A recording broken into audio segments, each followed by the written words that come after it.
بسم الله الرحمن الرحیم۔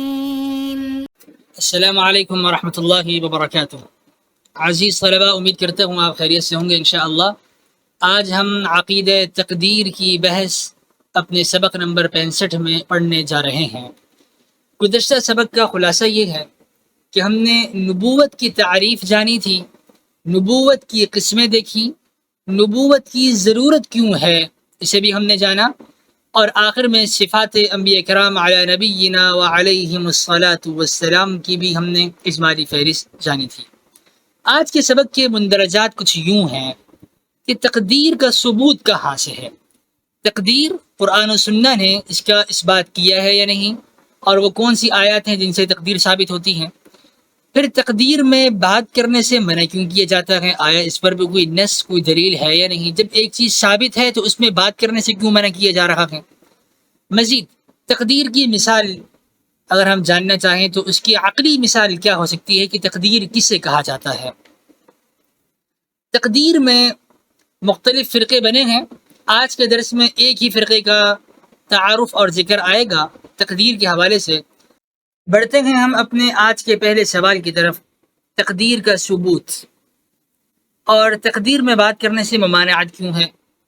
حافظ طاہر اسلام صاحب فلسفہ اور علم الکلام میں لکھتے ہیں کہ مسئلہ تقدیر اور جبر و قدر، اصل میں جب ہم تقدیر کی بحث کرتے ہیں تو تقدیر میں دو گروہ سامنے آتے ہیں، اور بنیادی طور پر ان دونوں گروہوں کا جو باطل گروہ ہیں، ایک کہتا ہے کہ انسان مجبور محض ہے، اس پر جبر کیا گیا ہے، وہ جو کچھ کر رہا ہے مجبوری کے تحت کر رہا ہے، اسے کوئی اختیار نہیں ہے، اور جبر میں پھر فرقے بنے ہیں۔ اور دوسرا وہ گروہ ہے جو کہتا ہے کہ انسان آزاد ہے، تقدیر ہے ہی نہیں، نہ کوئی جبر ہے نہ کوئی چیز تقدیر کے نام سے ہے، بلکہ انسان آزاد ہے، جو کرتا ہے وہ آزادی سے اپنے ارادے اور اختیار سے کر رہا ہے۔ تو اصل میں جبر اور حریت یہ دو بنیادی نقطے ہیں، انہی سے مختلف گمراہ فرقے نکلے ہیں، اور اہل سنہ والجماعہ نے اعتدال کا راستہ اپنایا اور درمیان کی راہ نکالی ہے، جسے انشاءاللہ ہم دیکھیں گے۔ تو جبر و اختیار کا مسئلہ تصور تقدیر کے تحت آتا ہے۔ ایمان بالقدر اسلام کے بنیادی عقائد میں شامل ہے۔ قدر کے معنی ہیں کسی چیز کے مقرر کردہ حالات و کیفیات کے، یعنی ہم کہتے ہیں قدر کرنا، مقدر کرنا، اندازہ کرنا بھی کہتے ہیں، اور کسی چیز کے حالات کو ہم مقرر کردہ حالات، کیفیات وغیرہ کو ہم جانیں اور ان کے متعلق ایک گمان کریں، اسے ہم تقدیر کہتے ہیں لغت کے لحاظ سے۔ قرآن کریم میں ہے اِنَّا كُلَّ شَيْءٍ خَلَقْنَاهُ بِقَدَرٍ، ہم نے ہر چیز کو ایک تقدیر کے ساتھ پیدا کیا ہے۔ حضرت عبداللہ ابن عمر بن عاص رضی اللہ عنہ سے روایت ہے، رسول اللہ صلی اللہ علیہ وسلم کا فرمان ہے کہ اللہ سبحانہ و تعالی نے لکھ دیا تھا مقادیر الخلائق، بندوں کی اور تمام تر مخلوقات کی تقدیروں کو لکھ لیا تھا، قبل ان يخلق السماوات والارض ب50,000 سنة، زمین و آسمان کی تخلیق سے 50,000 سال قبل اللہ سبحانہ و تعالی نے تمام تر مخلوقات کی تقدیر کو لکھ لیا تھا۔ اب یہاں تک تو بحث ہوئی تقدیر کے ثبوت پر کہ قرآن کریم سے بھی ہمیں ثابت ہو رہا ہے، پتہ چل رہا ہے کہ اللہ سبحانہ و تعالی نے ہر چیز کو ایک تقدیر کے ساتھ پیدا کیا ہے، اور نبی علیہ الصلوۃ والسلام فرما رہے ہیں کہ اللہ تعالی نے 50,000 سال قبل زمین و آسمان کی تخلیق سے ہر چیز کی تقدیر کو لکھ لیا تھا۔ تو تقدیر تو لکھ دی گئی ہے، یہ بات تو پکی ہے، اور بھی بے شمار آیات اور احادیث اس باب میں ہمیں ملتی ہیں۔ عقلی طور پر اگر ہم تقدیر کو دیکھیں تو اگر ہم کوئی سفر کرتے ہیں اور سفر کرنے سے پہلے ہم ایک منصوبے کے تحت یہ پلان کرتے ہیں کہ ہم نے فلاں تاریخ کو نکلنا ہے، فلاں گاڑی سے ہم نے سفر کرنا ہے، فلاں شہر رکنا ہے، فلاں جگہ ہم نے قیام کرنا ہے، یہ سارا ہمارا ایک اندازہ ہے۔ تو عقلی اعتبار سے تقدیر کی مثال بالکل ایسی ہی ہے۔ اسی کو اگر ہم اور اپنے مشاہد اور یومیہ زندگی کے معمولات سے سمجھنا چاہیں تو ہم دیکھتے ہیں کہ ایک بندہ اگر مکان تعمیر کر رہا ہو تو وہ ایک نقشہ تیار کرتا ہے، اور اس تعمیر کو نقشے کے مطابق وہ آگے لے کر چلتا ہے۔ تو نقشہ پہلے بنا، ایک اندازہ لگا لیا، بعد میں وہ تعمیر ہوتی چلی گئی۔ اب انسان کا علم تو غلطی کر سکتا ہے، ہم ایک نقشہ تیار کریں اور جب تعمیر کریں تو نقشہ بدل جائے، اور تعمیر کچھ اور ہو، نقشے کے مطابق ہم تعمیر نہ کر سکیں، ممکن ہے، ہم ناقص ہیں۔ اللہ تعالیٰ نے جو علم جان لیا، اللہ تعالیٰ کے علم میں ہے، اللہ تعالیٰ کے علم میں سب کچھ ہے کہ قیامت کی صبح تک آنے والے لوگ کیا کریں گے۔ تو اللہ تعالیٰ کے علم میں جو بات ہے اسی طرح ہو رہا ہے۔ نقشہ ہم بناتے ہیں اور اس نقشے کے مطابق تعمیر کرتے ہیں، کبھی نقشے کے مطابق تعمیر ہو جاتی ہے اور کبھی نہیں ہوتی، لیکن اللہ تعالیٰ کا علم غلطی کا احتمال نہیں رکھتا۔ جو اللہ کے علم میں ہے اسی کے مطابق دنیا میں سب کچھ رونما ہو رہا ہے۔ تو یہ ایک مشاہد مثال تھی۔ کہتے ہیں اس لیے لازم ہے کہ عالم کا نقشہ بھی خدا کے یہاں پہلے ہی سے ایک پنہا وجود رکھتا ہے۔ ہمیں تو نہیں پتا کہ کل کیا ہوگا، لیکن اللہ تعالیٰ کے علم میں ہے کہ کل ہم کیا کریں گے، ہمارے ساتھ کیا ہوگا۔ اہل اسلام اس مخفی نقشے کو تقدیر سے تعبیر کرتے ہیں۔ ہماری تعمیر ہمارے نقشے کے خلاف ہو سکتی ہے، لیکن اللہ کے علم کے خلاف دنیا کا ایک پتہ بھی نہیں ہل سکتا۔ اس ضمن میں غور و فکر کی سطح پر یہ سوال پیدا ہوتا ہے کہ اگر سب کچھ پہلے ہی سے تحریر شدہ ہے تو پھر انسان کو اختیار کس بات کا ملا؟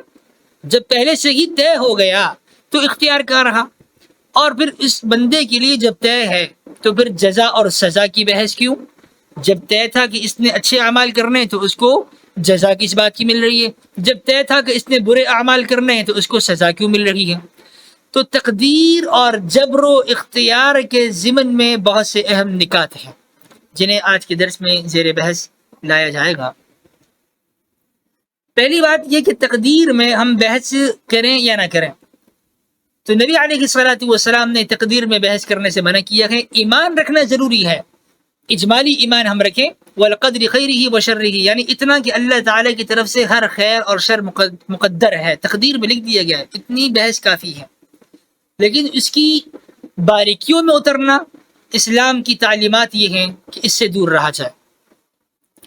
جن امور کے تعلق ماوراء طبیعت سے ہو، جس کو ہم اپنی محدود عقل سے نہ سمجھ رہے ہوں، ماوراء طبیعت سے ہو، اسلام کہتا ہے کہ جس چیز کا جاننا جس حد تک ضروری تھا وہ اللہ اور اس کے رسول صلی اللہ علیہ وسلم نے بتا دی ہیں۔ اب اس سے زیادہ کھوج لگانا اور ایسی باتوں میں خوض کرنا جن کے متعلق ہمیں یقینی معلومات حاصل کرنے یا جن کی حقیقت تک پہنچنے کے اسباب ہمارے پاس نہ ہوں، جن کے نہ جاننے سے ہم کو کسی قسم کا نقصان بھی نہ ہو۔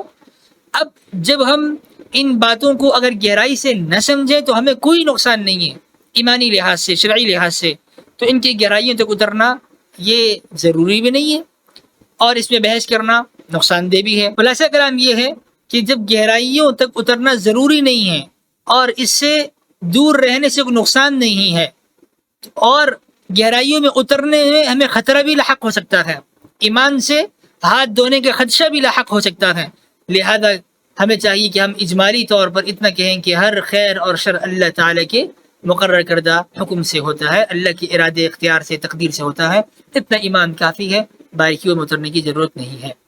اس پر کچھ نصوص بھی ہیں، قرآن و سنت میں بحث کرنے سے منع کیا گیا ہے۔ اللہ سبحانہ وتعالی کا ارشاد ہے، اعوذ باللہ من الشیطان الرجیم، یا ایھا الذین آمنوا، اے اہل ایمان، لا تسألوا عن اشیاء، ایسی چیزوں کی بابت سوال نہ کرو، ان تبد لکم تسؤکم، اگر وہ تم پر ظاہر کر دی جائیں تو تم کو برا معلوم ہو، وما آتاکم الرسول فخذوہ، جو نبی علیہ الصلاۃ والسلام دیں انہیں پلو سے باندھ لو، وما نہاکم عنہ فانتہوا، اور جن سے آپ منع فرمائیں ان سے دور رہو، ان سے باز رہو۔ اب جو چیز جتنی ضروری تھی وہ اللہ تعالیٰ نے، اللہ کے نبی علیہ الصلاۃ والسلام نے بتا دی، اور جو نہیں بتائی وہ ہمارے لیے ضروری نہیں تھی، ان کی گہرائیوں میں اترنے کی ضرورت نہیں ہے۔ تقدیر کا مسئلہ انہی مسائل میں سے ہے جن میں بحث کرنے سے منع کیا گیا ہے۔ ایک مرتبہ صحابہ کرام رضی اللہ عنہم اجمعین تقدیر کی بابت آپس میں بحث و مباحثہ کر رہے تھے، نبی علیہ الصلاۃ والسلام تشریف لائے تو آپ کا چہرہ انور صحابہ کرام کی باتیں سن کر سرخ ہو گیا۔ نبی علیہ الصلاۃ والسلام نے فرمایا، کیا انہی باتوں کا تم کو حکم دیا گیا ہے؟ کیا اسی لیے میں تم میں بھیجا گیا ہوں؟ ایسی ہی باتوں سے پچھلی قومیں ہلاک ہوئی ہیں، میرا فیصلہ یہ ہے کہ تم اس معاملے میں جھگڑا نہ کرو، آپ نے منع فرما دیا۔ ایک اور روایت ہے کہ جو شخص تقدیر کے بارے میں بات کرتا ہے اس سے تو قیامت کے دن سوال کیا جائے گا، مگر جو خاموش رہتا ہے اس سے سوال نہ ہوگا۔ مطلب یہ ہے کہ اگر تقدیر کے بارے میں بات کرنا ضروری ہوتا تو نبی علیہ الصلوۃ والسلام بتا دیتے۔ تقدیر کے بارے میں اگر کوئی رائے قائم کرنا گہرائی میں اتر کر ضروری ہوتا تو نبی علیہ الصلوۃ والسلام بتا دیتے۔ اب ایک بندہ اگر خاموش ہے تو اس سے کوئی سوال بھی نہیں کیا جا رہا قیامت میں، تو پتہ چلے کہ تقدیر کی گہرائی میں اترنا ضروری نہیں ہے۔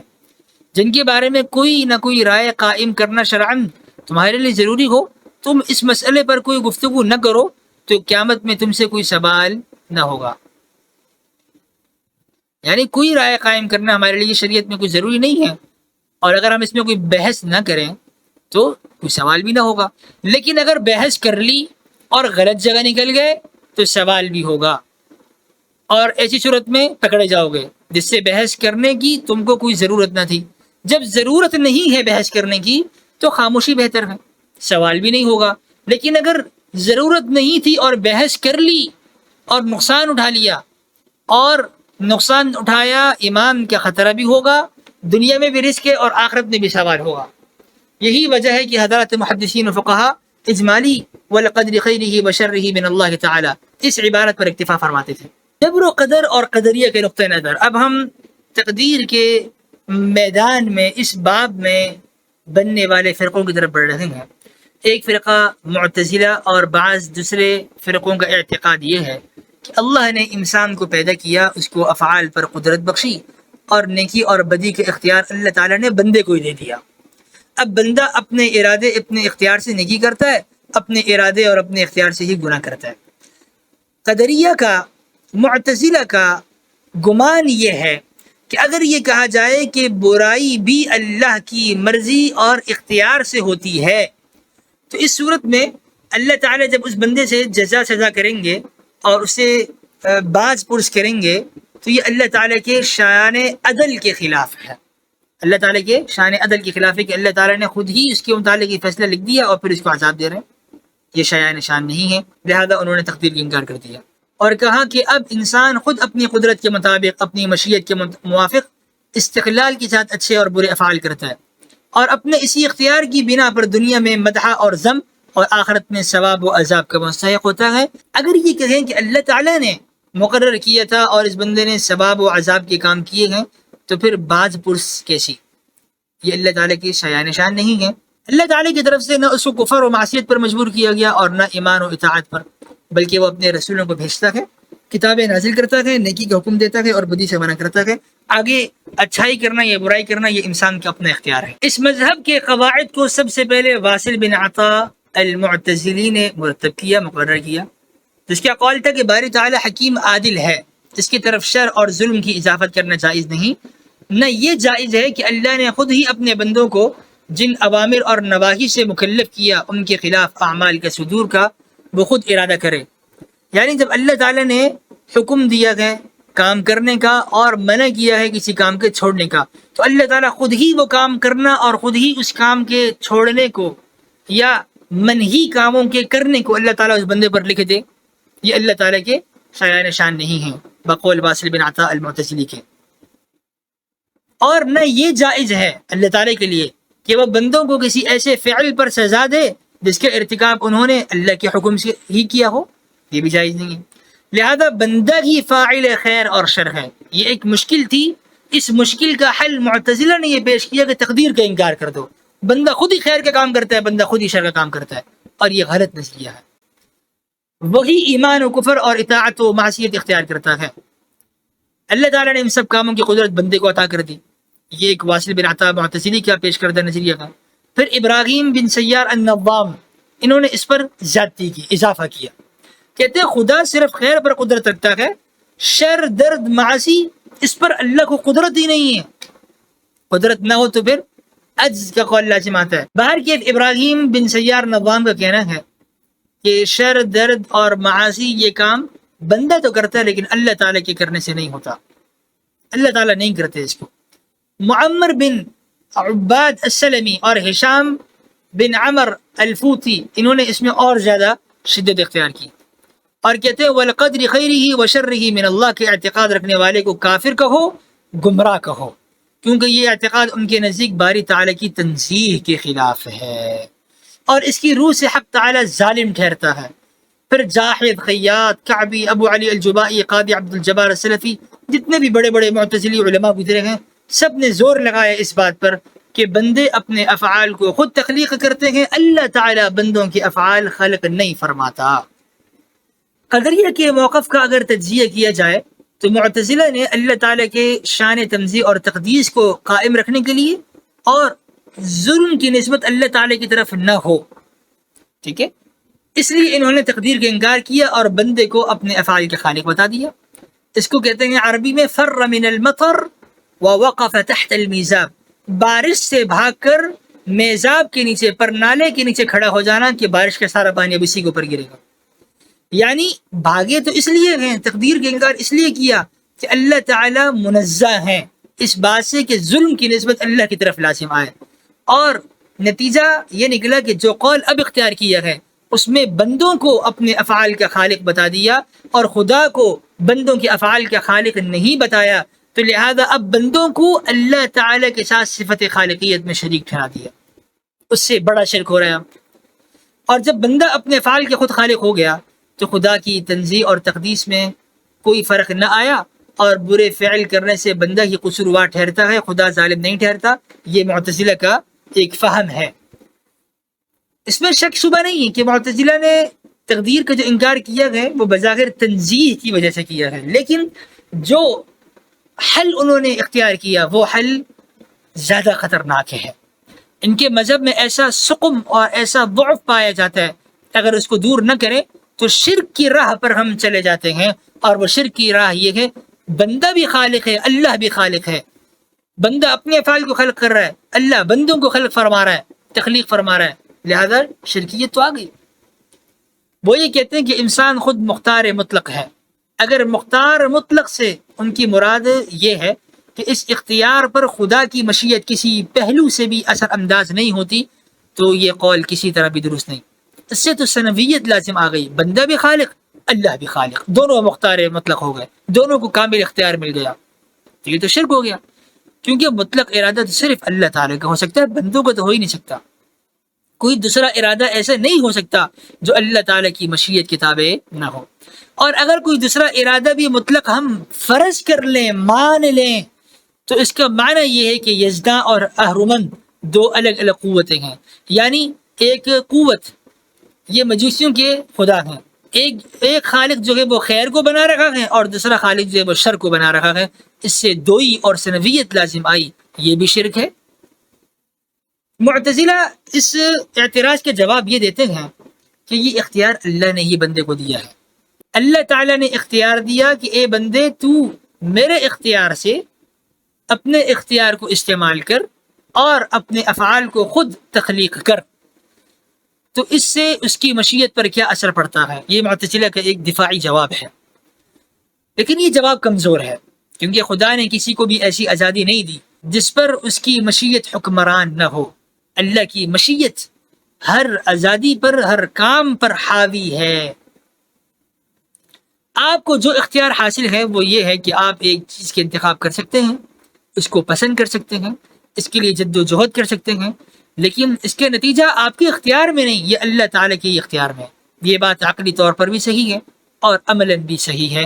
آپ نیک ارادہ کرتے ہیں، اس کے لیے منصوبہ بناتے ہیں، سرمایہ فراہم کرتے ہیں، اس کو پورا کرنے کے لیے جد و جہد کرتے ہیں، لیکن جب دو چار ہاتھ لبے بام رہ جاتا ہے تو کمند ٹوٹ جاتی ہے۔